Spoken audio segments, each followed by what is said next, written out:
This video I'll be talking about creating threaded holes, tapped holes in Fusion 360. So just like in the first video I did with just plain holes, you do need to have a fully defined sketch first with your sketch points. Look at the first video on drilled holes. If you missed that, go back and look at it to find out how to do it. And then we're going to use the hole tool again, like before. And the first thing we do, the easiest way to do this is to pick, before we even get to this menu, is to pick the holes that you want to cut first. Even if it's not the right, they don't look right, we're going to change it over here. All right. So we're going to change from distance, which is the default. We're going to be doing through holes. So go to all. The next thing we're going to do is make sure the hole type is still set at simple, but the hole tap type is set to the third one over, which is tapped. Very important that it's on tapped. All right. This changes your menu completely down here. It adds in a bunch of things. The first one is a sort of simulation of what we're looking at for our threaded hole. It's showing that the depth is through all of it, and it's shown right now that the drilled diameter of that hole is 0.201. That's important because it just happens to default to the thread type of unified screw threads, which is what you want. The only two things we'll ever be really working on is ANSI unified screw threads and isometric profile, but we're going to stick with ANSI unified screw threads for now. The size of the thread is the major diameter reference, okay? So 0.25 means it's a quarter inch OD. And then you have the small ones down here, size 0 through 12, and then they just keep getting bigger and bigger and bigger from there.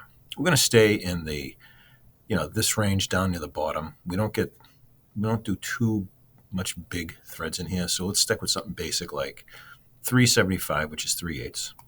All right, you can see it changed a little bit here, but we still have some more things to do. We have the designation within 375, 3/8 major diameter. Click down this drop-down menu. There's several different choices. 3/8 16 Unified National Course, 3/8 60, a whole bunch of them, right? We're going to keep that on course, 3/8 16. But you get 3/8 24, 3/8 20, 3/8, all kinds of different things. But we're going to go with the basic one, which is 3/8 16 UNC. The class defaults to 1 all the time, so we have to change that to 2 because that's normally what we're working with. Right-hand thread is good. That's pretty much all we're going to use.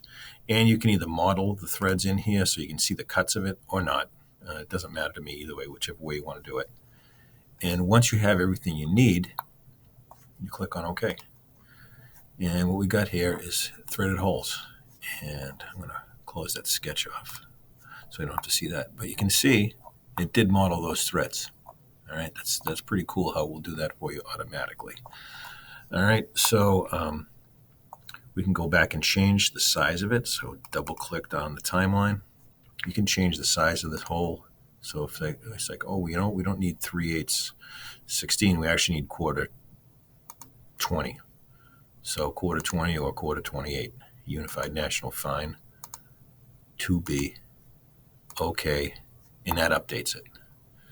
Once you have what you want, you click Save, and you're good to go. And that's all there is to doing just, through holes threaded. One more thing, I'll just double click again and change the size to like a number 6. So like a 632 or a 640, right? Look at how small they are. It's a small thread, but it's all updated there for you. All right, so we'll get into some more videos on some different hole types after this.